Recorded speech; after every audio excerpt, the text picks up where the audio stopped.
Rajim est un lycéen sans pouvoir, sans copine, sans voix, sans rien. Il se fait harceler tout le temps parce qu'il est très faible.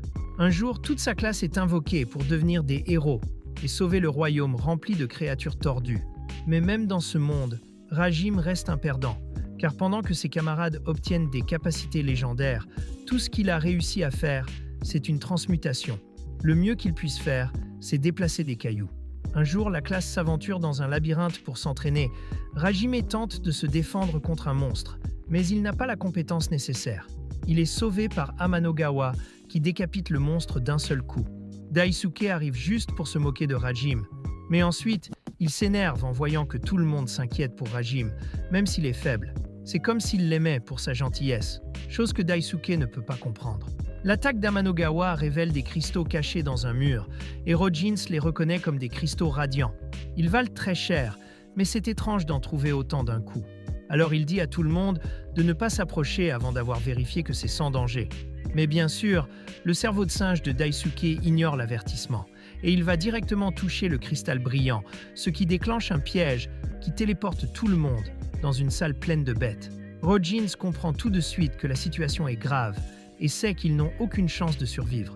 Il crie à tout le monde de courir vers l'escalier, pendant que lui et les gardes retiennent les monstres. Ils font de leur mieux pour contenir les monstres, avec une barrière magique. Mais la créature est trop puissante. Elle brise la barrière facilement et manque de détruire le pont sur lequel il se trouve. Si le pont s'était effondré, tous ceux qui étaient dessus seraient morts. Mais Rajim s'accroche et utilise sa capacité de transmutation pour renforcer le pont et ralentir le monstre. Cela ne tiendra pas longtemps. Alors il dit à tout le monde de fuir pendant qu'il est encore temps. Grâce à lui, tous ses camarades s'échappent du pont, mais le monstre commence à briser les blocs de Rajim. Le capitaine Rojins dit à tout le monde de lancer des sorts pour lui faire gagner du temps. Tout le monde obéit, et Rajim commence à courir pour s'échapper. Mais au moment où tout semblait aller bien, une des explosions touche Daisuke, qui tombe du pont sous le regard choqué de ses camarades. Rajim survit à la chute, mais il se retrouve profondément enfermé dans le labyrinthe. Il cherche une sortie, mais tombe sur un monstre, un lapin. Même s'il n'a pas l'air dangereux au début, après avoir vu comment il se bat, Rajim a peur de mourir. Il essaie de s'éclipser discrètement, mais trébuche et alerte le lapin. Juste avant qu'il ne l'attaque, le lapin sent quelque chose d'encore plus terrifiant et préfère fuir. Malheureusement pour lui, un ours géant l'attrape et le dévore sur place. Et après avoir mangé le lapin, l'ours géant se tourne vers Rajim. Il tente de s'échapper, mais l'ours lui arrache un bras et le dévore. Rajim rampe désespérément, mais se retrouve coincé face à un mur, sans issue. Dans un acte désespéré, il commence à creuser un trou avec sa transmutation pour se cacher. L'ours le poursuit, détruisant les blocs, tandis que Rajim en pose d'autres pour ralentir la bête. Il finit par atteindre une grotte reliée, mais il lui manque toujours un bras et il meurt de faim. Il survit seulement grâce à un cristal de mana qui produit de l'eau bénite aux propriétés curatives. Mais la douleur est telle qu'il préfère mourir. Il commence à chercher un coupable. Il se souvient que l'une des explosions semblait le viser. Il pense alors à Daisuke et comprend que Daisuke a sûrement tenté de le tuer. Il se souvient que Kaori l'avait prévenu de ne pas partir, car elle avait rêvé d'un malheur. Il se dit qu'il aurait dû l'écouter. Il sait que personne ne viendra le sauver et ne comprend pas pourquoi lui, de tous, doit souffrir ainsi. C'est alors que Rajim reprend ses esprits. Il se jure qu'il rentrera chez lui, quoi qu'il arrive, et que tout ce qui se mettra sur son chemin mourra. Il fera tout pour survivre, et la première étape, c'est de calmer sa faim. Alors il décide de chasser. Hajime provoque 2 loups et les attire dans un piège. Il tombe dans un trou et il les tue à coups de pierre. Ce n'est pas glorieux, mais efficace. Il commence à manger, mais la viande a un goût immonde et son corps souffre énormément. La chair de monstre interfère avec son ADN. Il tombe à genoux, pensant qu'il va mourir, mais grâce à l'eau bénite, il survit à cette mutation. Son corps devient plus léger. Il regarde son reflet et voit que ses cheveux sont devenus blancs, ses yeux rouges. Il est passé en mode Kaneki. Il gagne une nouvelle capacité de manipulation du mana et hérite du champ électrique utilisé par les loups. Pas aussi bien qu'eux, mais assez pour cuire la viande. Elle sent toujours mauvais, mais au moins il n'a plus besoin de la manger crue. Il peut maintenant analyser les roches au toucher et découvre un minerai explosif qui peut être utilisé comme poudre à canon. Il décide de fabriquer une arme. Il forge un canon avec des pierres dures, utilise la poudre explosive pour les balles et son électricité pour propulser le tout. Il appelle son arme « Donner ». Avec ça, il peut facilement tuer les monstres, comme le lapin tueur. Il ramène le corps du lapin, le mange, et même si le goût est horrible, il monte en niveau et gagne des compétences. Pas rapide et aérodynamique, ce qui améliore grandement sa mobilité. Il se sent maintenant capable d'affronter n'importe quoi. Mais il a encore une revanche à prendre, l'ours qui lui a arraché le bras. Il retourne à l'endroit où il se cache.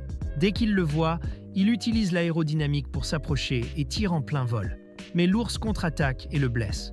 Heureusement, Hajime avait prévu le coup. Il sort une grenade flash et l'envoie dans la tête de l'ours, qui est aveuglé. Il en profite pour lui arracher un bras avec son arme, le mord pour asseoir sa domination, et termine en lui tirant dans le crâne. Après avoir mangé autant de bêtes que possible, Hajime est devenu si puissant que les monstres faibles ne lui rapportent plus d'expérience. Ils ne sont plus une menace, mais il n'a toujours pas trouvé de sortie. Alors au lieu d'attendre, il décide de plonger encore plus profondément dans le labyrinthe. Il se rappelle que le labyrinthe a 100 étages, mais il n'y a aucun marquage, donc il ne sait pas où il en est. Il creuse vers le bas et finit par découvrir une grotte. Mais dès qu'il allume sa lampe, il tombe nez à nez avec un lézard. Juste en le regardant, il est paralysé. Il se cache derrière un rocher pour ralentir l'effet de pétrification et utilise une potion. Mais le lézard avance encore, alors il doit agir vite. Quand le lézard grimpe sur le rocher, Hajime lance une petite fiole, aveuglant la créature. Maintenant que le lézard est aveugle, c'est une cible facile. Hajime n'hésite pas et lui tire dessus à répétition. Il progresse à travers le labyrinthe, devenant plus fort à chaque monstre qu'il dévore. Pendant ce temps, à la surface, ses camarades de classe reviennent pour informer le roi de ce qui s'est passé. Rogan explique que les choses ne se sont pas déroulées comme prévu. Puisque Daisuke n'a pas pu se retenir, ils ont tous été téléportés au 65e étage, et c'est un miracle que certains aient survécu. Malheureusement, l'un des héros, Hajime, n'a pas eu cette chance. La nouvelle de la mort de Hajime se répand, et c'est un désastre pour le royaume. Le roi ordonne alors à Rogan et aux autres d'agir comme si rien ne s'était passé. Shizuku se sent mal et va dans la cour pour s'aérer l'esprit. Pendant qu'elle s'entraîne, elle aperçoit Daisuke, nerveux, comme s'il avait fait quelque chose de mal et craignait d'être découvert. Elle se souvient que sur Terre, Daisuke embêtait sans arrêt Hajime. Et maintenant qu'elle y pense, il était sûrement jaloux de l'attention que Kaori portait à Hajime. Elle envisage brièvement que Daisuke ait utilisé de la magie explosive contre lui, mais rejette vite cette idée. Après tout, personne ne serait assez mesquin ou stupide pour tuer un camarade par jalousie. Non? Shizuku va ensuite voir Kaori dans sa chambre, et Kaori se réveille enfin de son coma. Elle était inconsciente depuis 5 jours, sa mémoire est donc encore floue. Tout ce dont elle se souvient, c'est qu'il combattait dans le labyrinthe. Elle demande à Shizuku si Hajime va bien, mais Shizuku ne répond pas. Et ce silence lui dit tout ce qu'elle doit savoir. Kaori comprend qu'Hajime n'est pas revenu avec eux et s'effondre, incapable d'accepter que son meilleur ami soit peut-être mort. Pendant ce temps, Hajime continue d'avancer dans le labyrinthe, sans savoir combien de temps il lui faudra pour atteindre la fin. Il tombe sur une grande porte et se demande si elle pourrait l'aider à savoir à quel étage il se trouve. Il fabrique quelques balles supplémentaires et se prépare à entrer, mais il ne sait pas comment l'ouvrir. Il tente d'utiliser la transmutation pour la briser, mais il est aussitôt repoussé. Puis, 2 cyclopes en forme de statue prennent vie. Hajime avait prévu ce genre de piège. Il tire aussitôt dans la tête de l'un d'eux et le tue sur le coup. Ensuite, il affronte le second, mais ses balles n'ont aucun effet. Le cyclope semble utiliser une barrière magique qui bloque les tirs. Mais Hajime a une solution. Il continue de tirer sans arrêt jusqu'à ce que la barrière cède, rendant le cyclope vulnérable, et il lui explose l'œil. Après cela, il vérifie ce qui était assez important pour mériter 2 gardiens. Il les découpe et trouve des pierres de mana à l'intérieur. Il s'avère que ces pierres étaient la clé de la porte. Il les insère dans la porte, qui s'ouvre, révélant un cube lumineux au centre de la pièce. Lorsque la lumière faiblit, il voit une magnifique fille piégée à l'intérieur. Mais ça crie « piège ». Alors Hajime s'excuse et fait demi-tour. La fille l'appelle et demande de l'aide, disant qu'elle a été emprisonnée. Hajime n'est pas naïf. Il sait que les gens normaux ne se retrouvent pas scellés dans des cubes brillants au fond d'un labyrinthe. Il suppose donc qu'elle a fait quelque chose d'horrible. Mais elle dit qu'il a tort. Elle a été trahie. Le mot « trahison » touche profondément Hajime. Et soudain, il se sent concerné. Il lui demande ce qui s'est passé. Même si elle a été trahie, l'enfermer ainsi semble excessif. Elle explique qu'elle est une princesse vampire, née avec un pouvoir immense, qu'elle a toujours utilisé pour aider son peuple. Mais un jour, ses ministres lui ont dit qu'ils n'avaient plus besoin d'elle et qu'ils allaient régner à sa place. Elle ne s'est pas opposée à abdiquer, mais ses ministres craignaient son pouvoir. Et puisqu'ils ne pouvaient pas la tuer, ils l'ont enfermée dans ce cube. Hajime lui demande ce qu'elle entend par « ne pouvait pas la tuer ». Elle dit qu'un de ses pouvoirs lui permet de se régénérer instantanément, donc les dégâts physiques sont inutiles.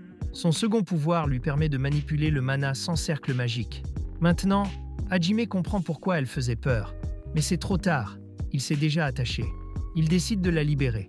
Il pose la main sur le cube et utilise la transmutation pour essayer de le briser.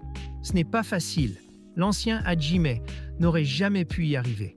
Mais avec sa force actuelle, il finit par briser le cube et la libère. Une fois libre, Hajime lui demande son nom, mais elle refuse d'utiliser celui donné par ses traîtres. Elle demande donc à Hajime de lui en donner un nouveau. Il choisit Yue parce qu'elle lui rappelle la lune. Yue est ravie du nom et saute dans ses bras pour le remercier. Mais tout allait trop bien, alors bien sûr, quelque chose tourne mal. Des pointes sont lancées depuis l'ombre et Hajime est gravement blessé. Avec l'aide de Yue, il retire les pointes de son dos et il lui donne la peau d'ours pendant qu'ils affrontent ensemble leur premier ennemi, un immense scorpion gardant la sortie. Hajime lui tire dessus, mais sa carapace est trop solide. Alors qu'il réfléchit, Yue saute sur son dos et le mord au cou pour boire son sang. Ça le surprend, mais il lui fait confiance. Il crée un mur de pierre avec sa magie pour se protéger, tandis que le scorpion tente de le briser avec sa propre magie. Yue lance alors une flamme bleue qui endommage la carapace du scorpion. Pas assez pour le tuer, mais suffisant pour qu'Hajime enchaîne. Leur second assaut frappe le haut de la carapace, la transperce et tue la bête. En célébrant leur victoire, ils s'installent autour d'un feu pour faire cuire la viande du scorpion. Yue apprend que tous les vampires ont été exterminés il y a 300 ans. Elle dit que le labyrinthe a été construit par des êtres appelés Mavericks, qui se sont rebellés contre les dieux pour tenter de détruire le monde. Ils ont échoué et se sont réfugiés dans ces labyrinthes. Certains disent qu'ils se cachent au dernier niveau. Désormais, leur objectif est clair. Le Maverick tout en bas détient la clé de la sortie. À partir de la carapace du scorpion, Hajime crée des balles de gros calibre pour une arme anti-char qu'il forge à partir de son propre fusil. Il la nomme Schlagen. Curieuse, Yue lui demande son histoire. Il lui raconte tout ce qui s'est passé, et elle est dévastée d'entendre ça. Savoir qu'il veut juste rentrer chez lui la rend encore plus triste, car Yue n'a plus de foyer. En voyant sa réaction, Hajime l'invite à le suivre dans son voyage. Elle accepte sans hésiter. De retour au royaume, une nouvelle expédition est en préparation, dirigée par leur camarade de niveau 50, Amanogawa. Pendant ce temps, Hajime et Yue fuient une horde de T-Rex, sans fin, chacun avec une étrange fleur sur la tête. Ils soupçonnent que les monstres sont contrôlés par un esprit parasite. Ils parviennent à semer les dinosaures temporairement et commencent à chercher le centre du contrôle mental. En chemin, Yue ne se gêne pas pour boire davantage le sang d'Hajime. Ils arrivent à une entrée farouchement gardée par les dinos, un signe qu'ils approchent de leur but. À l'intérieur de la grotte, des spores vertes flottent dans l'air, et Yue perd soudainement le contrôle et attaque Hajime, alors qu'une fleur pousse sur sa tête. Une créature humanoïde végétale cachée derrière elle s'en sert comme bouclier et attaque Hajime avec de la magie, l'exposant aux spores. Les monstres pensent avoir gagné, lorsqu'une fleur germe aussi sur la tête d'Hajime, mais l'immunité qu'il a acquise en mangeant tant de bêtes lui permet de résister. La fleur fane. Mais Yue est toujours un bouclier. Elle supplie Hajime de tirer quand même, et il n'hésite pas, tuant la créature d'un double tir. Son absence totale de soucis pour sa sécurité la met en colère, et elle le frappe à plusieurs reprises. Il se repose près d'un feu, pendant qu'Hajime mange des monstres morts. Yue s'approche et dit qu'elle a encore besoin de son sang, prétendant qu'il est délicieux. Elle se jette sur lui et dit qu'il est temps de manger, le remerciant pour le repas. Puis, ils descendent encore plus profondément dans le labyrinthe et atteignent la porte de la chambre du Maverick. Derrière se trouve une immense pièce bordée de piliers de cristal et une autre porte à l'autre bout. Quand ils la traversent, un cercle d'invocation géant apparaît et une immense hydre surgit, bloquant leur chemin. Chacune des têtes de l'hydre a une couleur unique et une magie qui lui est propre. Le duo continue d'attaquer, mais ils réalisent vite que tous les dégâts sont soignés par la magie de la tête blanche. Hajime et Yue essaient de concentrer leurs attaques, mais les autres têtes s'interposent, protégeant la tête blanche de tout dommage. Hajime attire l'attention de l'hydre, laissant à Yue une chance de lancer un puissant sort contre la tête blanche. Mais son attaque est bloquée par la tête jaune, spécialisée dans la défense. Après cet échec, la Tête Noire lance un sort d'illusion, faisant croire à Yue qu'elle a été scellée à nouveau, et qu'Hajime l'a abandonnée. Ses cris poussent Hajime à la prendre dans ses bras et à la sortir de l'illusion. Yue revient à elle et lui raconte ce qu'elle a vu. Puis Hajime l'embrasse pour la première fois, lui assurant qu'ils gagneront ce combat et remonteront ensemble à la surface. Peu importe ce qui arrive, leur lien est maintenant plus fort que jamais, et ils élaborent une stratégie pour abattre le monstre. Yue lance un puissant sort contre la bête, pendant qu'Hajime prend le Scaldender, son arme, et tire un sort de lumière dévastateur qui détruit toutes les têtes d'un coup, sauf les bleues, rouges et vertes. Privées de la tête blanche, elles ne peuvent rien faire contre le feu céleste de Yue, qui éradiquant la bête, ou du moins, c'est ce qu'il croit. La dernière tête, argentée, apparaît et vise Yue, mais Hajime s'interpose et bloque l'attaque avec son fusil et toute la magie défensive dont il dispose. La fumée envahit la pièce alors que son arme se désintègre et Hajime s'effondre, inconscient. Yue le saisit et crée une barrière pour les protéger des attaques suivantes. Elle le traîne au loin et lui donne toute l'eau de cristal sacré qu'elle peut trouver, mais il ne se réveille toujours pas. Elle prend l'arme d'Hajime et court vers la bête, mais ses balles ne percent pas la peau de la créature et elle est à son tour mise à terre. Ses pleurs ne sont pas vains. Hajime la saisit et la tire hors de danger. Cette dernière attaque lui a coûté un œil, mais il est clairement plus fort. Et pour protéger celle qu'il aime, il libère une rage immense qui le pousse à se relever pour la sauver et écraser le monstre. Il lance une attaque combinée. Hajime fait s'effondrer le plafond sur l'hydre et le transforme en cage conductrice, tandis que Yue lance une flamme bleutée amplifiée par le piège autour du monstre. L'hydre meurt sous leur puissance combinée et les deux peuvent enfin se reposer. Pendant ce temps, le groupe sauvé par Cookie continue à avancer dans le labyrinthe, ignorant toujours que leurs camarades ont survécu, sauf Kaori, qui sent encore qu'Hajime est vivant. Bandé mais en état de fonctionner, Hajime se réveille avec une étrange sensation, une certaine douceur dans la paume de sa main. À sa surprise, il se retrouve nu dans un lit avec Yue, dans une cage entourée de forêt. Il lui pince les joues et lui envoie une décharge pour la réveiller. Quand elle réalise qu'il va bien, Yue le serre dans ses bras, les yeux pleins de larmes. Ensuite, il se souvient comment Yue l'a soigné. Il réalise qu'ils sont maintenant dans le domaine des Mavericks. Il s'habille et se dirige vers un manoir isolé dans la forêt, sous un ciel illusoire, où les cycles mythiques du jour et de la nuit défilent. À l'intérieur, il trouve plusieurs pièces verrouillées. Au 3e étage, une pièce s'illumine à leur entrée.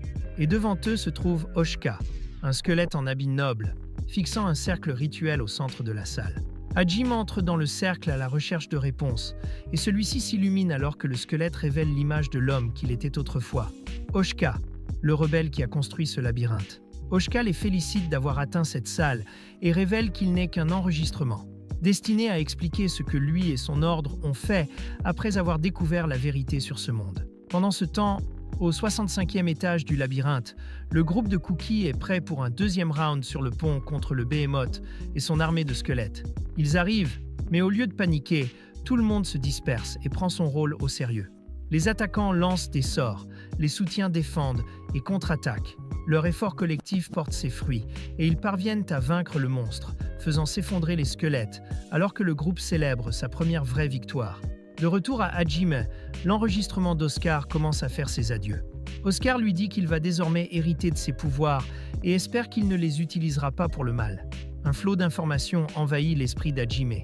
Les Mavericks étaient en réalité des libérateurs, et ils possèdent désormais une magie ancienne, la magie de création, qui lui permet d'insuffler des propriétés magiques aux matériaux bruts et de créer des artefacts. La première chose qu'il fait est d'enseigner cette magie à Yue.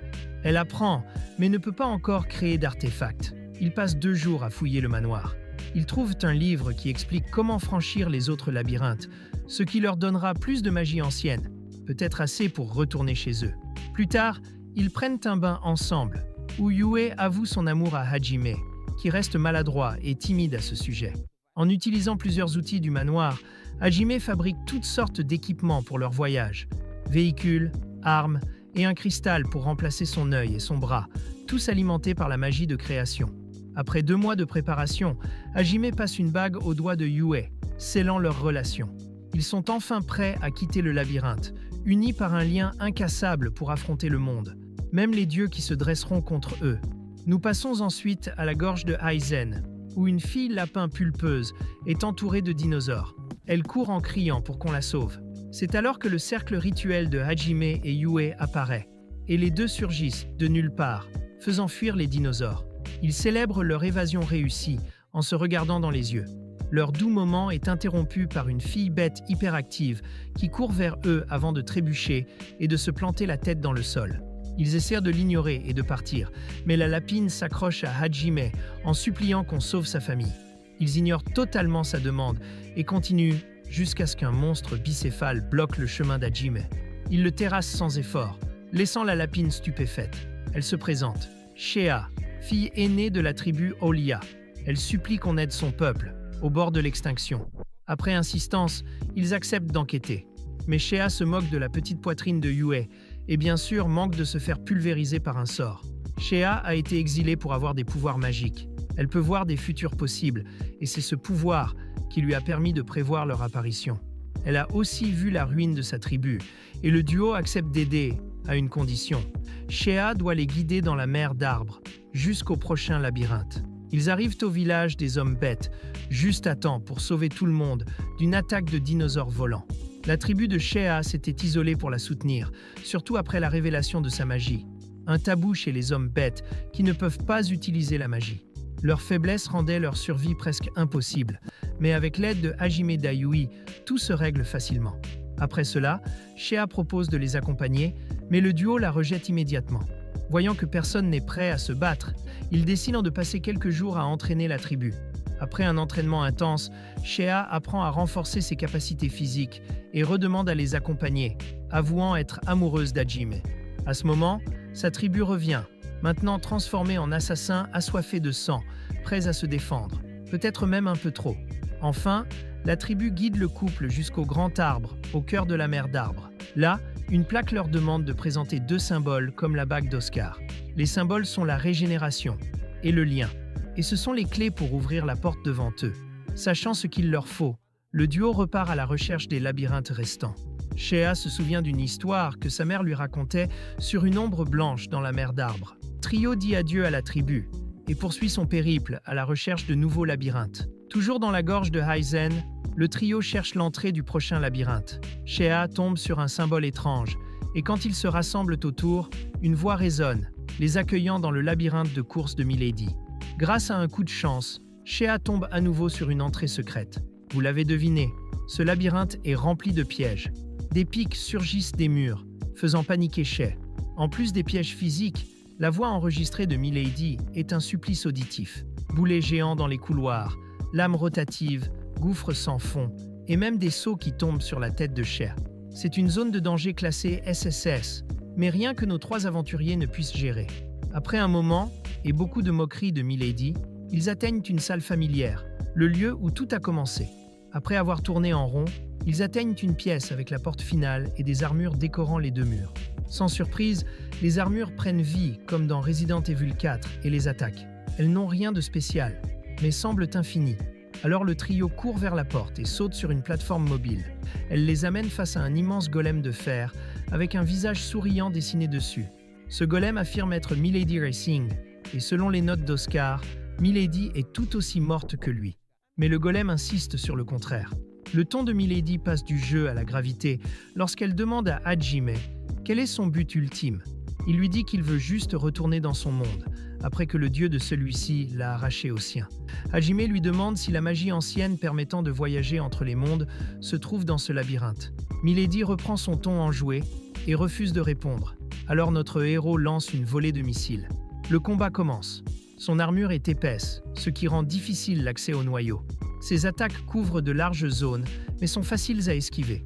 Hajime porte un coup puissant qui fait tomber le golem, donnant à Yue une chance de le geler sur place. Hajime utilise une perceuse pour planter un axe métallique dans le noyau du golem. Shea continue de frapper jusqu'à ce qu'il perce l'armure et détruise le noyau. Alors que le pouvoir du golem s'estompe, Milady avertit Hajime. S'il continue sur cette voie, il affrontera les dieux pourris qu'ils ont jadis combattus et deviendra lui-même un tueur de dieux. Elle lui dit adieu et disparaît. Dans la chambre de Milady, le trio trouve un petit golem. Milady s'en sert pour les saluer une dernière fois. Après quelques blagues, elle leur enseigne la magie gravitationnelle. Pour l'instant, Seule Yue est assez forte pour l'utiliser, même avec peu d'entraînement.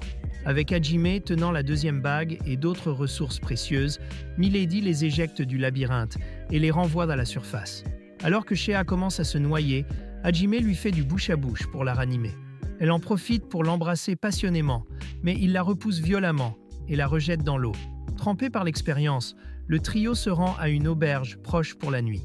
Yue et Shea se disputent pour savoir qui dormira avec Hajime, et Shea finit criblée de balles après avoir crié qu'elle prendrait sa virginité ce soir-là. À la guilde des aventuriers, le maître de guilde Shang accueille Hajime et ses compagnons. Il avait déjà entendu parler de leur exploit insensé à traverser la gorge de Haizen. Il veut les engager pour une mission. Hajime refuse d'abord, mais accepte d'en entendre les détails. Leurs identités resteraient secrètes pour garder un profil bas. La mission: retrouver un groupe disparu qui menait une recherche dans les montagnes du Nord, plus précisément Will, le fils du comte Kudeta. Hajime accepte, demande une plaque de statut pour chacun d'eux et l'assurance du soutien du maître de guilde si nécessaire. Le trio ne perd pas de temps et se dirige vers le dernier emplacement connu du groupe disparu. En route, ils s'arrêtent dans un village où Aiko, l'enseignante de la classe, avait appris aux villageois à cultiver du riz, ce qui a rendu l'endroit célèbre. Affamés de nourriture de leur monde d'origine, le groupe de Hajime s'y arrête, où l'enseignante et quelques élèves se reposent. Avant cela, tout le monde croyait Hajime mort. Tous ceux qui le connaissaient avant l'incident du labyrinthe pensaient qu'il avait péri. Mais la mention de son nom par Yue et Shea, ainsi que sa voix familière, rendait la vérité évidente pour Aiko, malgré son changement radical d'apparence. Il tente de nier, mais l'enseignante est certaine, et il finit par l'admettre. Il donne des réponses vagues sur ce qui s'est passé depuis sa disparition. Il est interrompu par l'un des chevaliers escortant Aiko et ses élèves. Ces chevaliers insultent Shea et Yue, et en retour, se font tirer dans l'épaule. Un des élèves présents admirait Hajime, depuis que celui-ci lui avait sauvé la vie sur le pont où tout a commencé. Avant de partir, Hajime clarifie qu'il a coupé tous les liens avec le groupe avec lequel il est venu dans ce monde, ainsi qu'avec toute personne associée. Ses objectifs sont les siens seuls, et personne ne doit se mettre en travers de sa route. Plus tard dans la nuit, Aiko repense à la rencontre avec Hajime, mais est interrompu par lui-même. En privé, il lui révèle ce qu'il a découvert et pourquoi il a rompu avec le royaume. Il y a longtemps, ce monde a été ravagé par des guerres sans fin entre trois races. Le dieu qui les gouvernait avait fait croire à une paix entre humains, démons et hommes bêtes, mais en vérité, il manipulait tout depuis l'ombre, incitant au conflit pour son simple plaisir. Les libérateurs étaient ceux qui ont découvert la vérité et ont voulu libérer le monde de ses oppresseurs. Mais ce dieu les a démasqués et a tourné l'Église et l'humanité contre eux, les traitant de traîtres. Jurant de protéger leur peuple, les libérateurs n'ont pas riposté. Ce sont eux qu'on appelle maintenant les dissidents. Les rares survivants se sont réfugiés dans les labyrinthes qu'ils avaient créés, dans l'espoir que quelqu'un poursuive leur mission. Hajime avoue qu'il se moque du dieu fou. Il veut seulement la magie ancienne nécessaire pour rentrer chez lui. Avant de partir, Aiko lui dit que la prêtresse guérisseuse Kaori n'a jamais cessé de le chercher.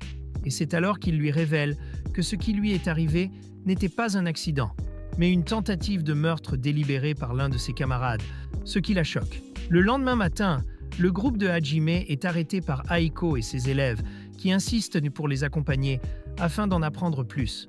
Voyant qu'il ne peut les éviter, il crée un véhicule pour tout le monde et se dirige vers les montagnes. Le groupe entre dans les montagnes à la recherche du fils de Kondu et d'un des élèves d'Aiko qui s'était aventuré seul.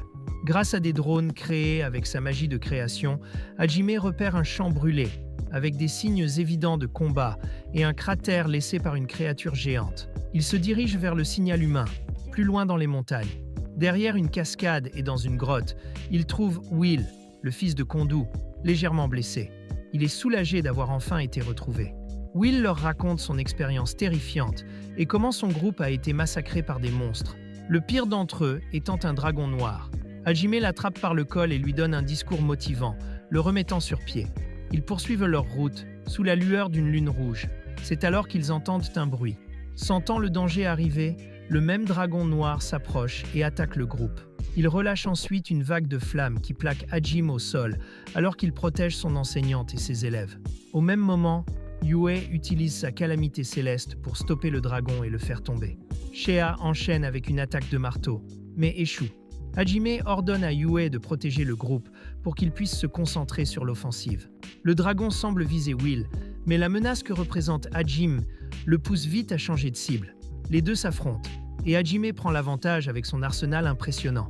Peu après, le dragon s'effondre, et Hajime prépare une machine déjà utilisée contre le golem de Melaid pour achever la bête. Le dragon tente même de s'enfuir, mais le marteau de Shea le renverse immédiatement.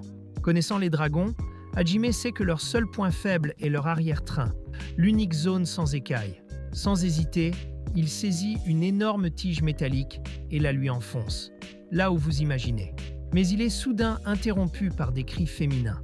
Le dragon déclare alors être une fille du clan draconique et promet de révéler ses intentions si Hajime retire la tige.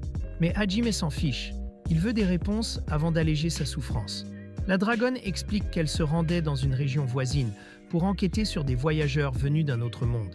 Pendant son sommeil, un homme en robe noire l'a ensorcelée avec un sort de contrôle mental, la forçant à attaquer et tuer Will et ses compagnons. Yue demande alors à Hajime d'épargner la dragonne, puisque les morts ne sont pas de sa faute. La dragonne elle-même supplie Hajime, sa mana est presque vide, et si elle reprend forme humaine ainsi, elle mourra. Hajime retire donc la tige, et elle redevient humaine, avec une personnalité très particulière. Elle se présente sous le nom de Clarus, du clan Clarus, lignée des dragons. Elle avertit le groupe qu'une armée de milliers de monstres dirigés par des hommes en noir approche de la ville. Les drones de Hajime confirment, environ 60 000 ennemis arriveront dans 2 jours. Mais Hajime veut juste sauver Will, pas se mêler de cette guerre.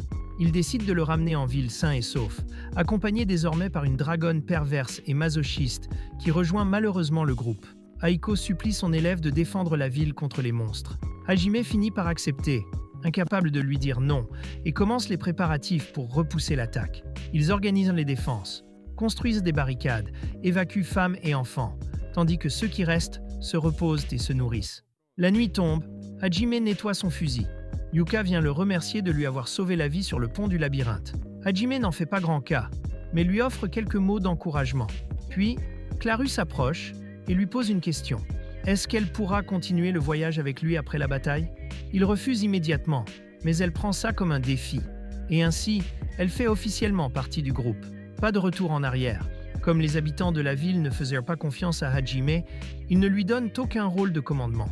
Mais il prend la parole et motive la foule en déclarant que Aiko Sensei est une déesse. Oui, il affirme que la victoire est certaine grâce à elle et que tout le mérite lui revient. Depuis la barricade, le groupe de Hajime commence une attaque à distance, chacun utilisant ses meilleures attaques de zone. Les assauts de Clarus sont particulièrement dévastateurs, mais sa mana s'épuise vite et elle finit par faire une petite sieste. À court de munitions, Hajime et Shea avancent, avec Yue en soutien arrière. Ils visent les chefs de bataillon pour désorganiser l'armée, car seuls les commandants sont sous contrôle mental. Leur plan fonctionne, et l'armée s'effondre après de lourdes pertes. Hajime affronte alors un homme en robe noire, le capture et le ramène en ville. Aiko identifie ce mystérieux individu comme Shimizu, un étudiant venu à Ur avec elle, mais disparu peu après.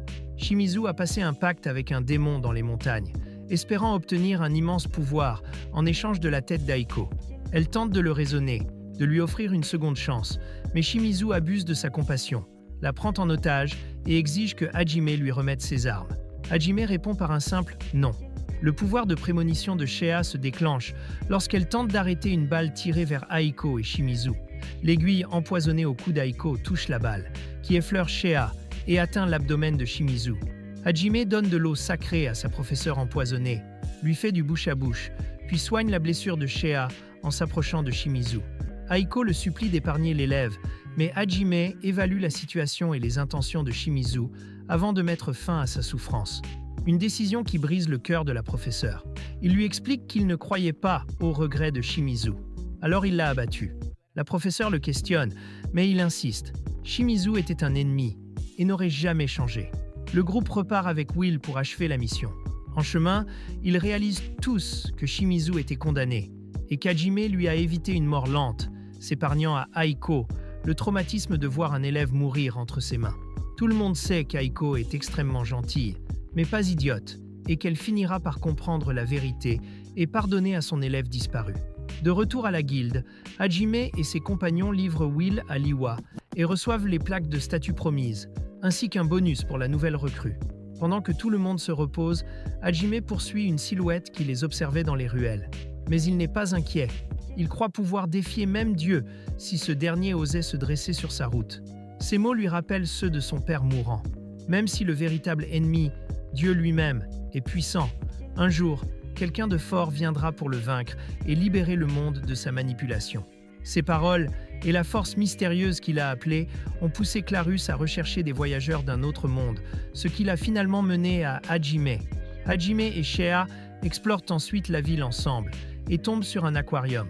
À l'intérieur, ils trouvent un poisson, le même qu'ils avaient vu être expulsé d'un labyrinthe par un amyléide. Rajimi et Lemen sympathisent, et en réalisant que c'est à cause d'eux que Lemen est resté ici, ils décident de le libérer discrètement. Avant de partir, Lemen leur parle d'un réseau de trafiquants d'esclaves qui vendent des peuples bêtes et leur révèle qu'ils détiennent une petite sirène. Il avertit Shea de faire attention à cause de sa race, puis il s'en va. Dans un autre quartier, Yue et Clarus font du shopping et rejoignent les autres pour passer du bon temps ensemble. C'est alors que Rajimi sent une présence sous leurs pieds, dans les égouts. Elle semble petite et faible, comme celle d'un enfant, alors ils décident d'aller voir. Ils trouvent une fille nommée Merfolk, apparemment une sirène. Elle est inconsciente, apparemment kidnappée, pour être vendue aux enchères par des contrebandiers. Ceux-ci découvrent bientôt que la fille a disparu et se mettent à la rechercher dans toute la ville. Pendant ce temps, Rajimi et Shea la ramènent à la surface, où elle reprend conscience. Ils se présentent à Mio, lui offrent un bain chaud et de la nourriture, puis la confient à la garde de la ville, car sa race est protégée par le royaume. Contre sa volonté, ils se séparent, et elle pleure en les quittant, car elle veut rester avec Rajimi. Peu après, une explosion retentit au poste de garde. Rajimi et Shea accourent et découvrent les gardes morts, et un message sur le mur. Livrez Shea ou Mio, ou mourrez. Ce qui rend les choses très claires pour Rajim, c'est que ces types sont désormais ses ennemis. Ils se dispersent dans la ville, retrouvent Yui et Clarus, et se joignent à la traque du repère des esclavagistes. Ils se séparent en binôme et commencent à éliminer les gangs d'esclaves à travers toute la ville, tout en recherchant l'emplacement de Mio. Pendant ce temps, la vente aux enchères commence avec Mio au centre. C'est à ce moment-là que Rajim entre et tire 3 balles dans la tête de l'organisateur. Il récupère Mio et l'emmène voir les feux d'artifice, tandis que ses compagnons terminent le travail dans le repère. La petite fille étant désormais en sécurité, Rajim la prend dans ses bras et rejoint ses compagnons, tandis qu'elle lui donne un nouveau titre, Papa. Et mon Dieu, quel anime de fou! En poursuivant l'histoire, Rajim suit son groupe à travers une terre aride et rocheuse jusqu'à la ville de Oro.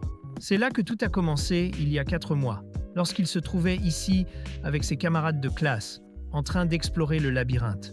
Le groupe s'assied avec Loa, le chef de la guilde de l'avant-poste, et c'est à ce moment-là qu'un gars arrive pour dire à Loa qu'un démon a été repéré dans le labyrinthe. Rajim reconnaît le garçon, Ando, l'un de ses anciens camarades de classe. Il demande à Rajim de descendre et de sauver les autres, qui sont maintenant face au démon. Quand le groupe de héros atteint le 90e niveau du labyrinthe, ils ne trouvent aucun monstre, seulement des éclaboussures de sang sur le sol. Une démone aux cheveux rouges sort de l'ombre et leur propose de se joindre à elle, comme elle l'avait fait avec Shimizu.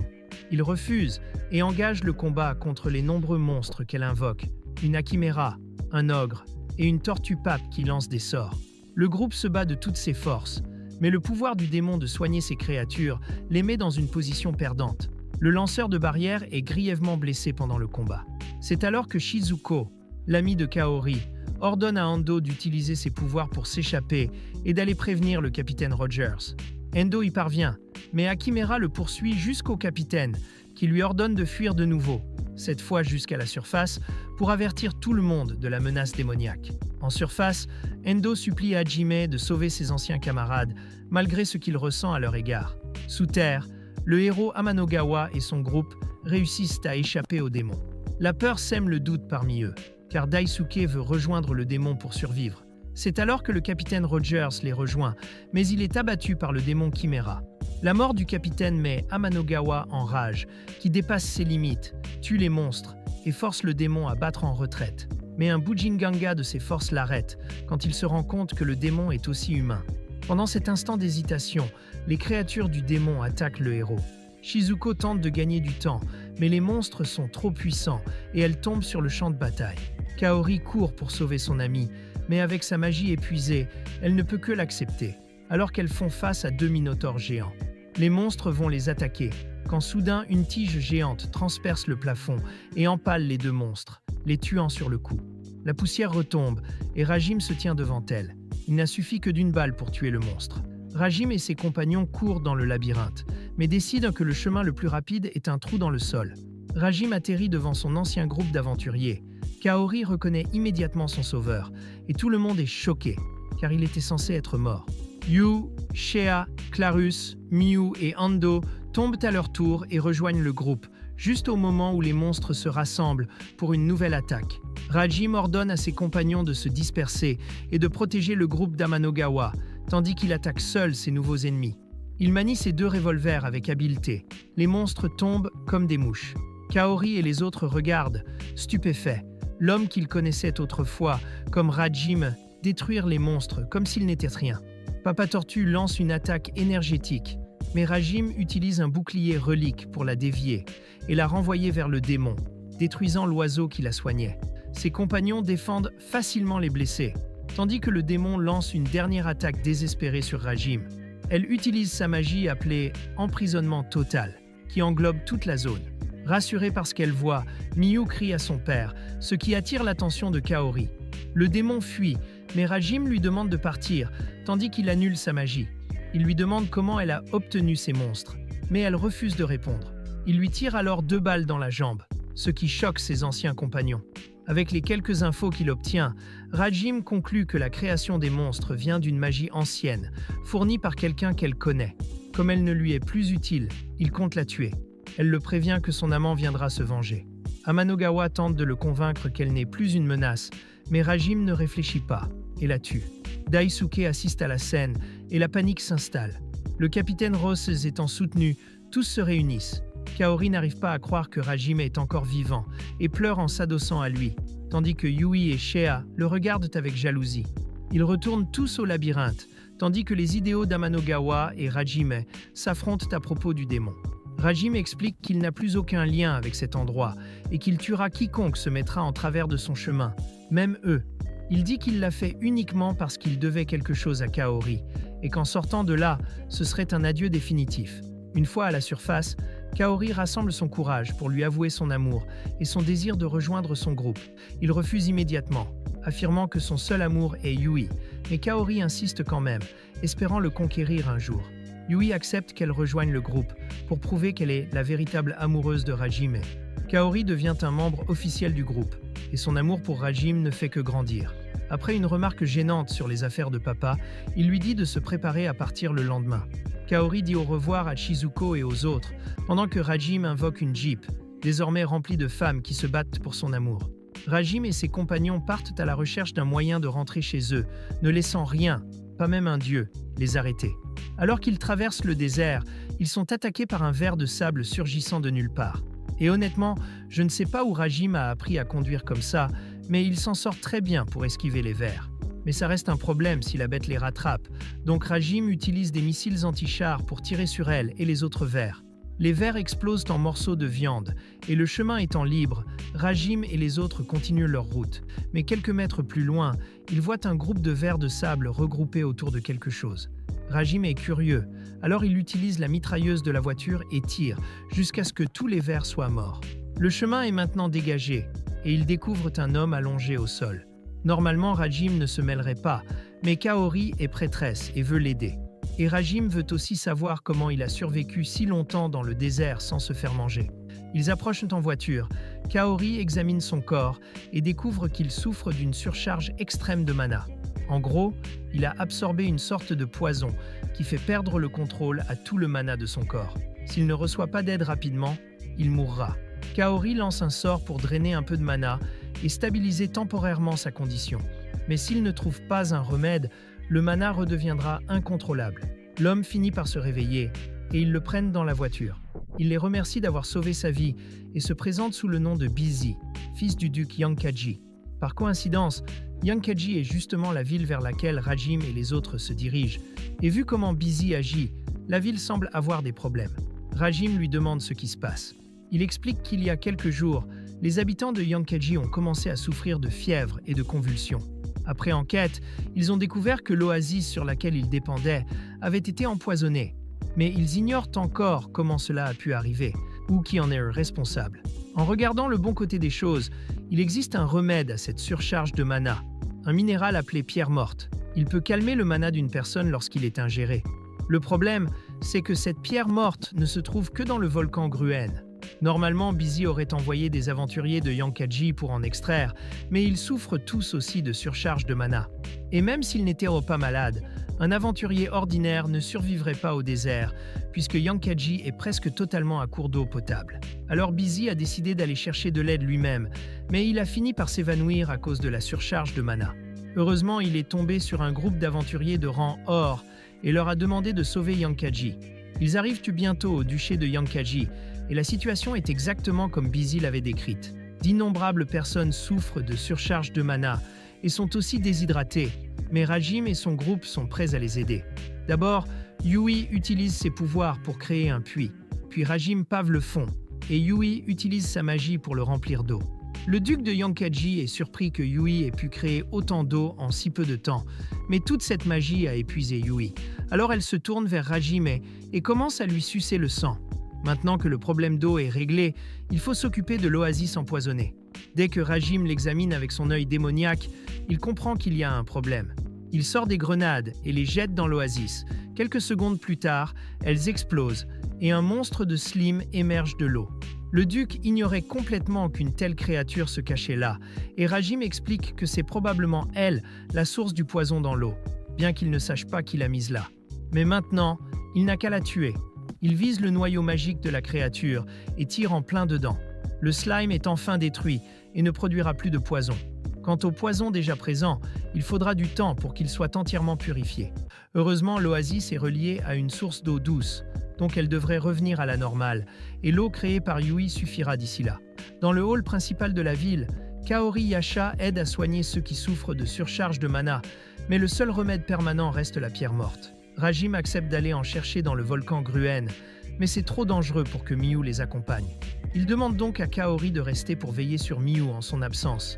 Ils traversent le désert, et après avoir franchi une horde de vers des sables, ils atteignent enfin le volcan Gruen. La chaleur est étouffante et commence déjà à gêner les autres, mais Clarus semble indifférente. Après avoir marché un moment, ils atteignent l'entrée principale du volcan, et peu après, Rajim aperçoit des fragments de pierre morte au plafond d'une caverne. Malheureusement, ce ne sont que de petits morceaux, insuffisants pour soigner le peuple de Yankaji. S'ils veulent en trouver assez, ils devront s'enfoncer plus profondément dans le volcan. Ils arrivent au pied d'un escalier, et à partir de là, ils entrent vraiment dans le volcan. Désormais, ils sont en territoire inconnu et doivent se préparer à tout. C'est alors qu'une attaque de feu est lancée sur le groupe, et Yue utilise sa magie pour la bloquer. Rajim s'apprête à éliminer le taureau de lave qui les a attaqués, mais avant qu'il ne tire, Asheya lui demande de la laisser faire. Elle veut tester le nouveau marteau que Rajim a forgé pour elle. Rajim accepte et lui laisse le champ libre. Elle fonce à toute vitesse et avec un coup massif, elle pulvérise le taureau, éclatant sa tête sans hésitation. Elle est impressionnée par la puissance du marteau, mais aussi un peu inquiète, car il transforme le mana en énergie cinétique, et la force qu'elle peut générer avec est immense. En descendant plus profondément dans le volcan, le groupe découvre une grotte remplie de pierres mortes. Il y en a largement assez pour sauver les habitants de Yankaji. À présent, la mission est de terminer le grand labyrinthe du volcan. Ils naviguent sur la lave à bord d'un petit bateau.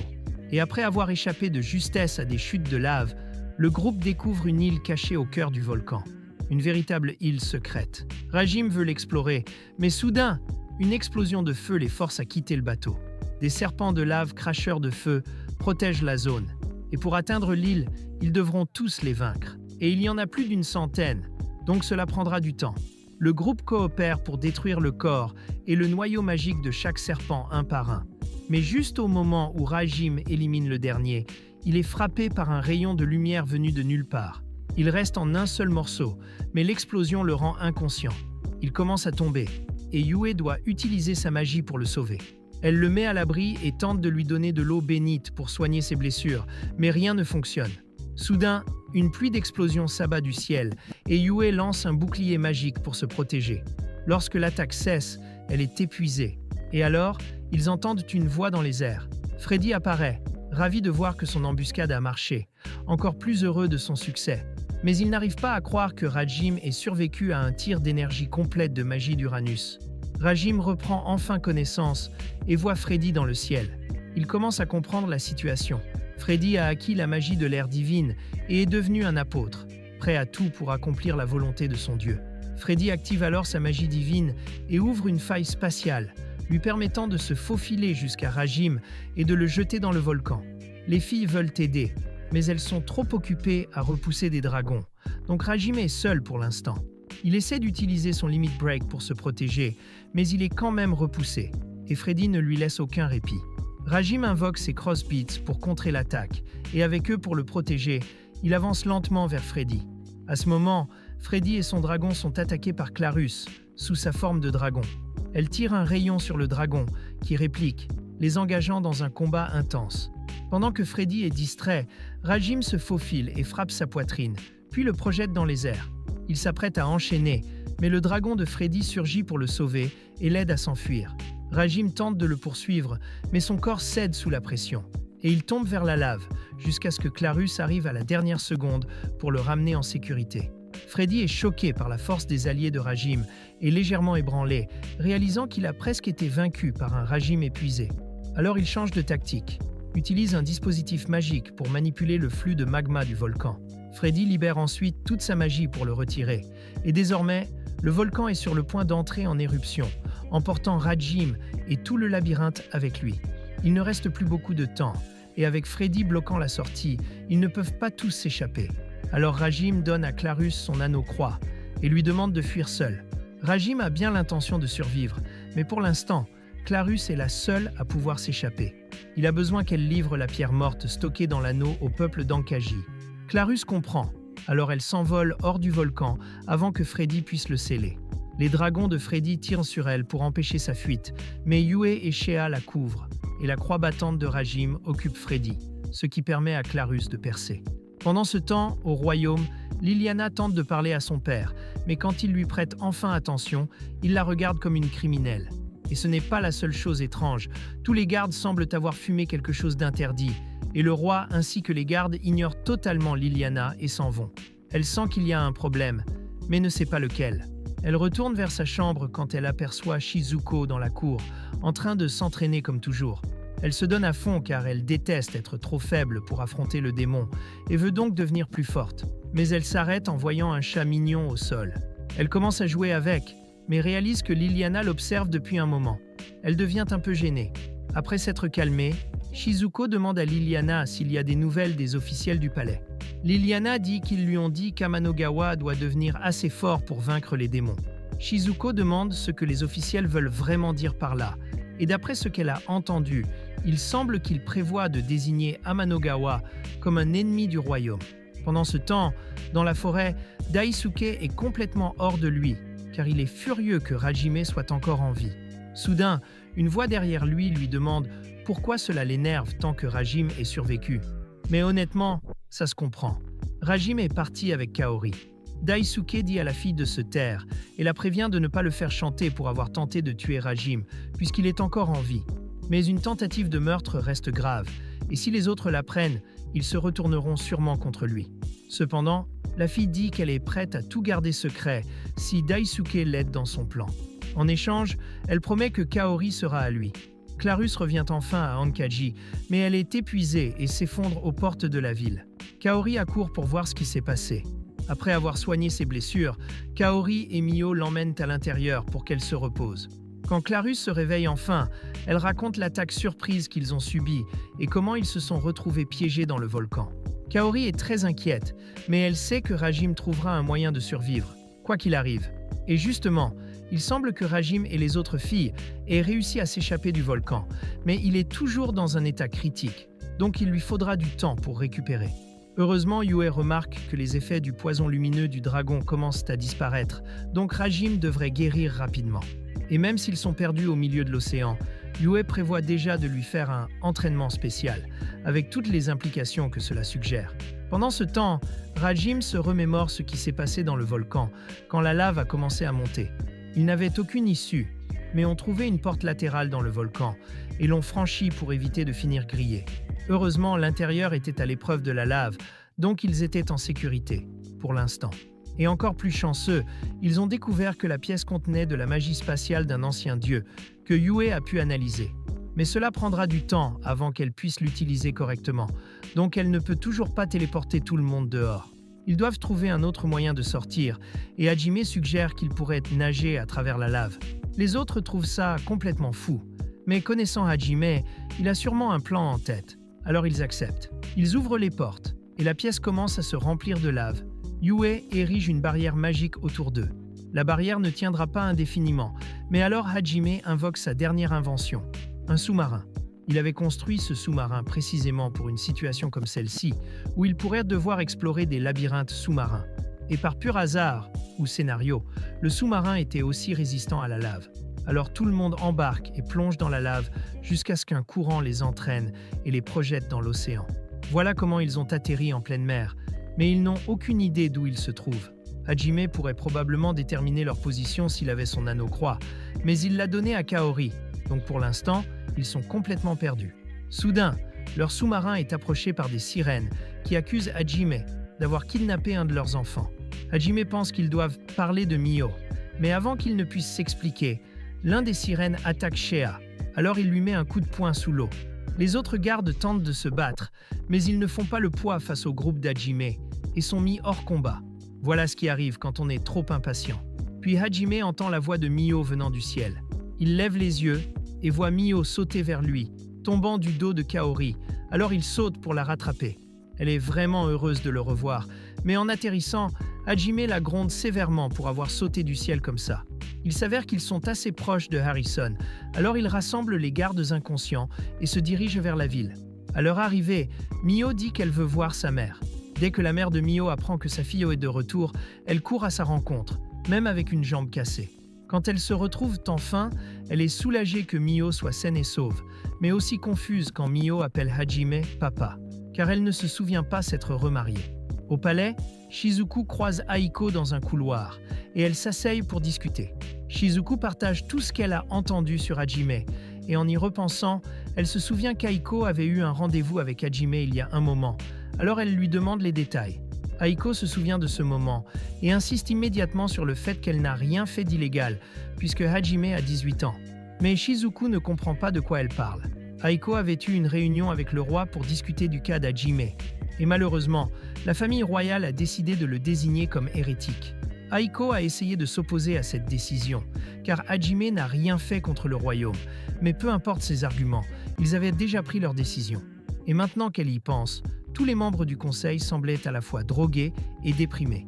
Maintenant que Mio est en sécurité auprès de sa mère, Hajime décide d'explorer le labyrinthe englouti de Merluza avec les autres. Ils plongent dans une fosse sous-marine avec le sous-marin d'Hajime et finissent par trouver l'entrée du labyrinthe, menant à une grotte. À partir de là, ils doivent continuer à pied. Alors ils marchent à travers le labyrinthe et arrivent finalement dans une caverne. Dès qu'ils y entrent, l'entrée se referme derrière eux. Et soudain, ils sont attaqués par de la boue violette. Yue érige un bouclier magique pour les protéger, mais la boue semble capable de faire fondre la magie, donc elle ne pourra pas le maintenir longtemps. La Rose découvre qu'il peut brûler la boue avec ses flammes, mais le monstre continue de se régénérer. Donc la seule façon de le vaincre semble être de détruire son cristal de mana. Mais Hajime dit que cette chose n'a pas de cristal magique. Il la regarde avec son œil démoniaque en ce moment, et tout son corps brille en rouge. Donc son corps entier est en fait le cristal de mana. Et c'est la même chose pour les murs de la pièce, ce qui signifie qu'ils sont peut-être coincés dans l'estomac du monstre. Si c'est le cas, ils n'ont aucune chance de gagner par un combat classique. Alors Hajime commence à réfléchir à un moyen de s'échapper. Il remarque de l'eau qui fuit du sol, et cela lui donne une idée.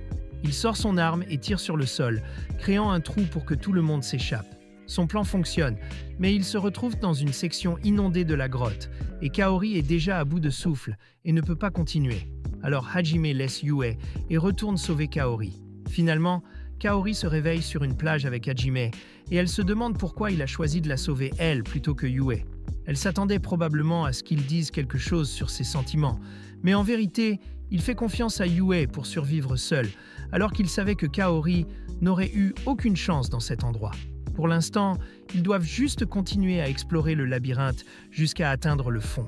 En marchant à travers les champs, ils trouvent une épave de navire et soudain, l'endroit commence à changer, les entraînant dans une illusion d'une guerre survenue il y a des siècles. Des gens sont massacrés partout, alors Kaori tente de sauver un homme, mais dès qu'elle commence à le soigner, il disparaît. Ils sont encerclés par des soldats à bord du navire, tous semblant fous, criant qu'ils tueront tous les hérétiques au nom de Dieu.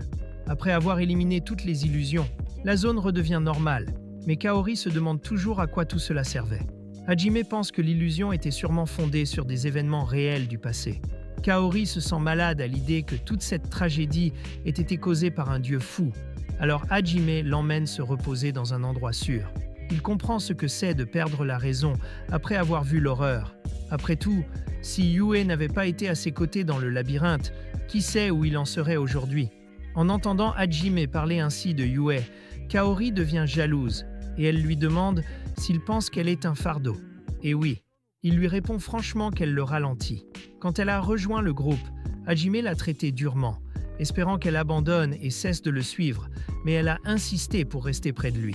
Hajime dit alors à Kaori qu'il est amoureux de Yue et que rien ne changera cela. Ces mots brisent le cœur de Kaori, alors elle décide qu'il vaut mieux s'éloigner de lui. Au palais, Aiko s'apprête à retrouver ses élèves pour leur dire ce qu'elle sait. Mais avant qu'elle n'y parvienne, une nonne l'arrête. Aiko lui demande de la laisser passer, mais la nonne dit qu'elle est là pour l'emmener à la montagne divine et qu'elle n'acceptera aucun refus. Elle tente d'hypnotiser Aiko avec son pouvoir de charme, mais en raison du statut divin d'Aiko, elle y est immunisée. Malheureusement, ça ne l'immunise pas contre les coups.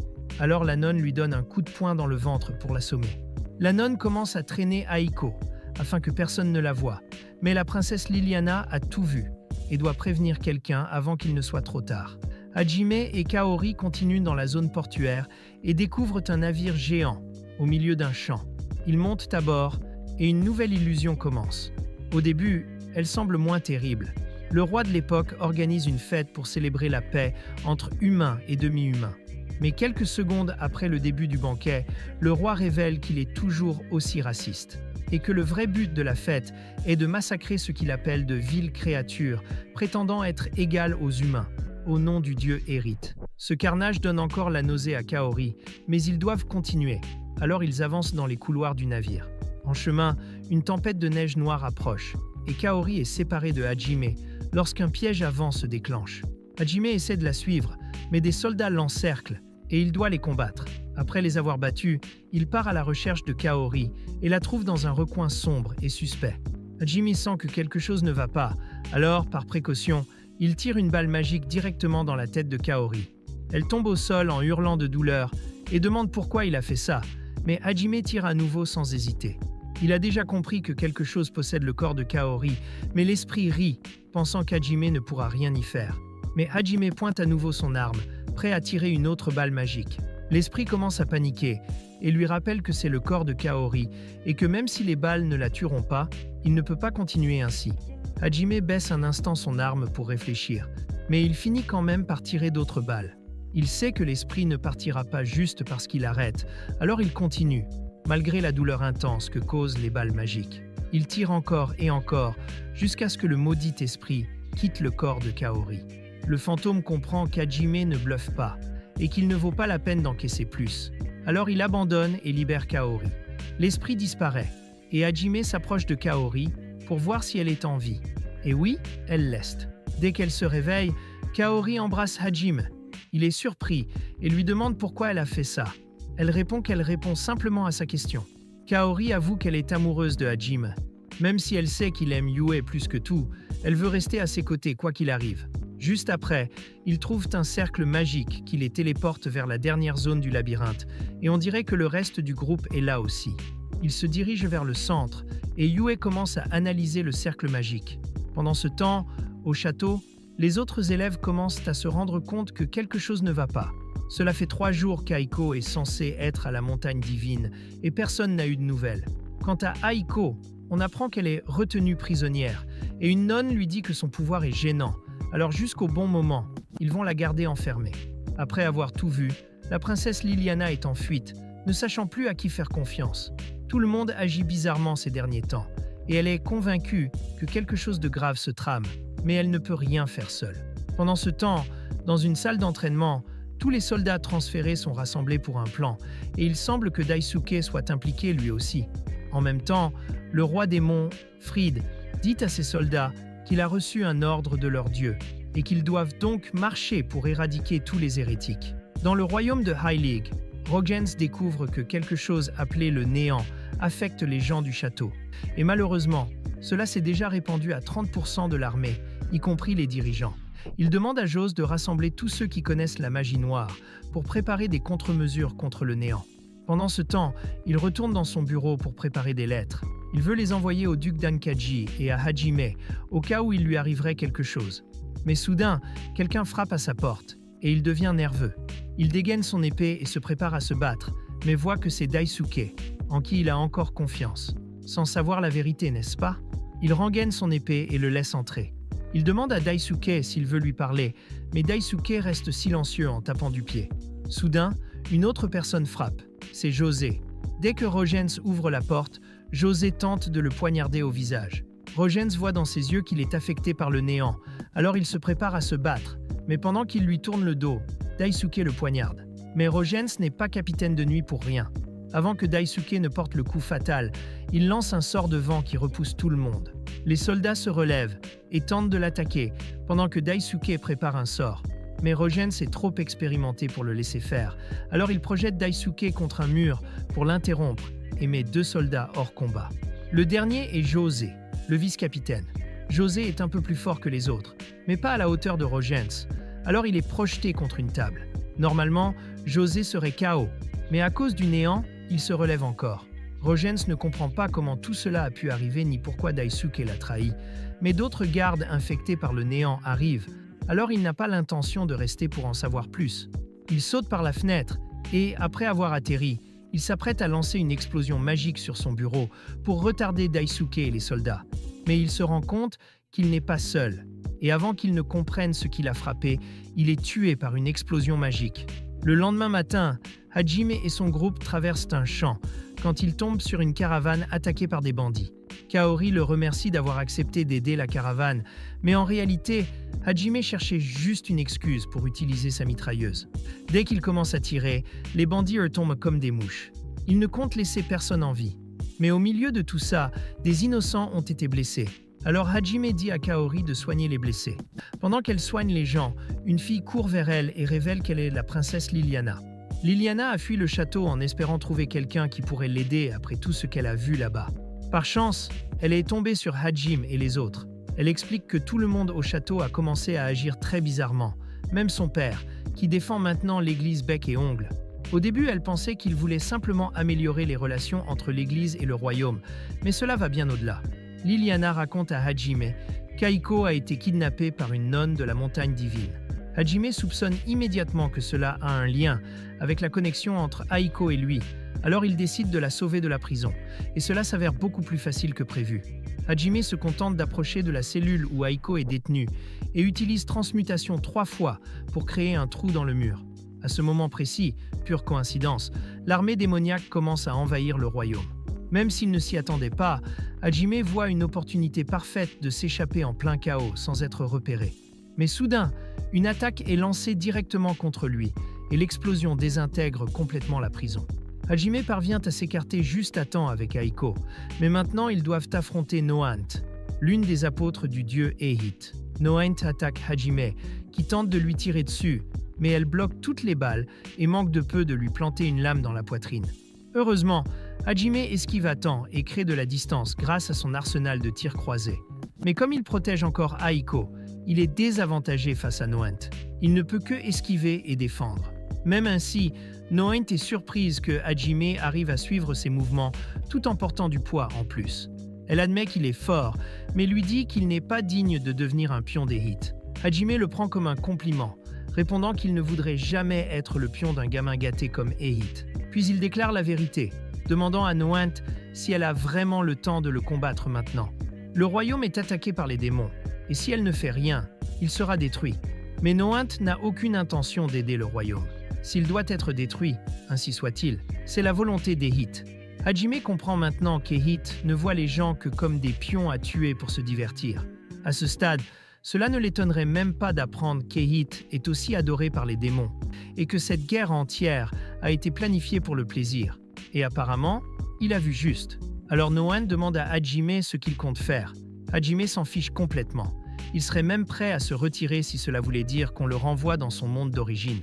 Mais Noan lui répond froidement que cela n'arrivera pas. Ehit déteste Hajime, car Hajime a surmonté chaque épreuve sur son chemin et est devenu incroyablement puissant. Et Ehit déteste ça. Il veut que Hajime meure d'une mort humiliante et douloureuse. C'est beaucoup à encaisser, mais Hajime comprend maintenant qu'il n'y a pas moyen de raisonner avec Noant. À ce moment, Clarus apparaît et souffle Noant hors du ciel avec son souffle de dragon. Hajime n'a jamais été aussi heureux de la voir.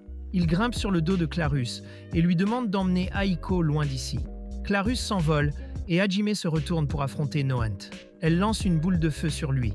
Hajime esquive et lui tire dessus avec sa mitrailleuse. Mais Noant est trop rapide pour être touché, alors Hajime tente de la frapper avec son canon à bout portant. Cependant, Noant disparaît et réapparaît derrière lui, forçant Hajime à bloquer son attaque avec le canon. Maintenant, Hajime manque d'options, car rien de ce qu'il a essayé ne l'a même égratigné. Elle attaque encore, et Hajime essaie de saisir ses épées, mais elle est trop forte. Il saute en arrière pour prendre de la distance, mais ce mouvement lui vaut une coupure. Puis il remarque quelque chose. Les épées que Noan utilise commencent à se fissurer. Cela lui donne une idée. Il invoque des croix et les transforme en explosions d'énergie dirigées vers Noant. Elle s'en sort indemne, mais Hajime n'avait jamais eu l'intention de la toucher avec cette attaque. Il sort ensuite 2 anneaux et les lui lance, mais elle les repousse facilement. À ce moment-là, Noant pense que Hajime est à court d'options s'il en arrive à ce genre de geste désespéré. Mais ensuite, Hajime dégaine ses armes et les pointe vers les 2 anneaux à côté de lui. Ces anneaux sont liés spatialement, donc quand il tire, les balles apparaissent juste à côté de Noant, l'obligeant à les bloquer avec ses épées. Résultat, ces 2 épées se brisent. Cela donne à Hajime une ouverture pour l'entraver avec une corde magique. Maintenant, elle ne peut plus s'échapper. Il charge son arme anti-char et la transperce avec une tige de 30 cm d'épaisseur. Il n'y a pas de retour possible après une telle blessure, alors elle meurt et tombe du ciel. Maintenant que l'église est hors jeu, Hajime va vérifier comment vont Clarus et Aiko, et il s'avère qu'ils ont fait exploser toute l'église. Clarus avait prévu de simplement y mettre le feu, mais Aiko voulait aider. Alors elle a utilisé un sort qui a accidentellement créé une grande quantité de méthane. Le méthane était bien plus puissant que ce qu'elle attendait, et Clarus est impressionnée. Elle n'aurait jamais pu détruire toute l'église toute seule. Sans parler du fait qu'Aiko est incroyablement puissante, même en tenant compte de toutes les personnes mortes à l'intérieur. Après que Clarus a dit cela, Aiko réalise qu'elle vient de tuer plusieurs personnes, et elle ressent un immense remords. Hajime comprend ce qu'elle peut ressentir, lui disant que tout ira bien. À ce moment-là, une silhouette apparaît des ruines de l'église, et elle ne ressemble pas à un survivant. Hajime, intrigué, demande à l'homme qui il est, mais celui-ci reste silencieux et pointe du doigt un cercle magique au sol. Le cercle ressemble à celui du grand labyrinthe, alors les 3 montent dessus et sont téléportés dans le grand labyrinthe. Une fois là-bas, ils entrent dans un autre cercle magique. Ce sort permet la manipulation d'âmes. Il peut même être utilisé pour transférer une âme d'un corps à un autre. Si un sort comme celui-ci existe, Aiko pense qu'il doit bien y avoir un sort quelque part capable de les renvoyer au Japon. Mais en attendant, ils doivent vite retourner à la capitale, qu'ils croient toujours en train d'être attaqués par les démons, et leurs camarades ne reconnaissent pas vraiment les compagnons de Hajime. Plus tôt ce jour-là, après avoir entendu toute la pagaille à l'extérieur, Shizuku et un autre groupe de filles se sont inquiétés et sont partis chercher Amanogawa pour savoir ce qu'il se passait. À ce moment-là, un des soldats du vide s'approche et les informe que l'armée démoniaque attaque la capitale et qu'ils doivent aller au stade pour se préparer au combat. Ils acceptent, et alors qu'ils se dirigent vers le stade, Shizuku remarque quelque chose d'étrange. Elle dit à tout le monde de rester en alerte, mais soudain, une flèche les aveugle. Pendant que tout le monde est aveuglé, les gardes se retournent contre eux et les poignardent dans le dos. Shizuku est la seule encore debout, mais elle n'a aucune idée de pourquoi cela arrive ni quoi faire. À ce moment-là, sa servante personnelle court vers elle, faisant semblant d'être blessée, mais dès qu'elle s'approche, elle poignarde Shizuku dans le dos et lui écrase le visage au sol. Eri se met alors à rire. Tout s'est passé exactement comme elle l'avait prévu. Elle s'approche d'Amanogawa et est ravie de la voir enfin, rien que pour elle. Puis elle l'embrasse pendant un moment extrêmement long. Shizuku lui demande pourquoi elle fait tout cela, et Eri explique qu'elle est amoureuse d'Amanogawa depuis longtemps. Mais au lieu de lui avouer ses sentiments comme une personne normale, elle a décidé qu'il valait mieux tuer tous ceux autour de lui et ensuite le kidnapper, afin qu'il ne puisse jamais la quitter. Shizuku demande si c'est aussi pour ça que tout le monde au château agit bizarrement ces derniers temps. Eri explique qu'ils sont tous morts depuis un moment et qu'elle a utilisé sa nécromancie pour réanimer leur corps et restaurer une partie de leurs souvenirs, afin qu'ils puissent agir comme des gens normaux, à part leur regard complètement drogué. Eri a toujours détesté tous ses camarades de classe qui se mettaient en travers de sa relation à sens unique avec Amanogawa, mais elle haïssait particulièrement Shizuku. Elle va donc vraiment apprécier la voir mourir. Mais juste avant qu'Eri puisse poignarder Shizuku, elle est balayée par le vent. C'est Kaori qui est responsable. Kaori commence immédiatement à lancer un sort de soin pour aider tous ses camarades. Mais juste avant qu'elle ne termine le sort, elle est poignardée dans le dos par Daisuke. Daisuke est ravi d'avoir enfin tué Kaori, sachant qu'Eri pourra maintenant la ressusciter et en faire son esclave personnel. Mais Kaori n'abandonne pas. Même avec une épée dans la poitrine, elle termine le sort de soin et sauve tous ses camarades. Le sort commence aussi à la soigner. Il semble donc qu'elle pourrait survivre. Mais Daisuke enfonce encore l'épée et la lumière s'éteint enfin dans les yeux de Kaori. En voyant cela, Amanogawa est si furieux qu'il brise ses chaînes et jure qu'il ne pardonnera jamais Eri pour ce qu'elle a fait. Il lève son épée et déclenche une frappe céleste, traversant l'armée de soldats et de morts-vivants pour atteindre Eri. Mais à la fin, Amanogawa s'effondre au sol en crachant du sang. Il s'avère qu'Eri l'a empoisonné lors du baiser plus tôt, ce qui l'a paralysé. Et maintenant qu'Amanogawa est hors d'état, plus personne ne peut l'arrêter. Eri s'apprête à utiliser sa magie pour transformer Kaori en marionnette, mais à la dernière seconde, Rajime apparaît. Il ne sait pas exactement ce qu'il se passe, mais il voit que Kaori est blessée et que Daisuke et Eri en sont responsables. Alors il passe derrière Daisuke et le projette contre un mur. Larousse et Aiko arrivent peu après, et Rajime leur demande de s'occuper de Kaori. Kaori est déjà morte, donc la magie de soin n'aidera pas vraiment, mais peut-être peuvent-ils au moins attacher son âme à son corps pour éviter qu'elle ne disparaisse complètement. Pendant ce temps, on voit ce que Rajime a fait à Daisuke. Eri comprend qu'elle est la prochaine, alors elle tente de négocier avec lui. Elle promet de ramener Kaori à la vie et de la laisser, mais même si elle réussissait, Kaori serait piégée comme marionnette pour toujours. Rajime n'est donc pas intéressé du tout. Il s'apprête à tirer une balle dans la tête d'Eri quand soudain Daisuke l'attaque par derrière, essayant de le surprendre. Mais Rajime l'attrape facilement. Il le saisit par le cou, pendant que Daisuke se plaint que Kaori préfère Rajime à lui. Rajime le jette alors hors du stade, et Daisuke atterrit au beau milieu d'une horde de démons affamés. Sans scénario pour le protéger, Daisuke meurt enfin. Rajime se tourne vers Eri, mais soudain, Fried se téléporte. Il veut se venger de l'humiliation subie à cause de Rajime. Il dit que les démons ont encerclé le stade et qu'il n'y a rien que Rajime puisse faire pour les empêcher de détruire le royaume et tuer ses amis. Mais Rajime se fiche de ce qui arrive au royaume. Fried s'énerve vraiment contre Rajime et sort un objet de son inventaire pour invoquer son célèbre rayon de la mort. En quelques secondes, tous les démons autour sont vaporisés, ce qui signifie que Fried n'a plus aucune chance de gagner.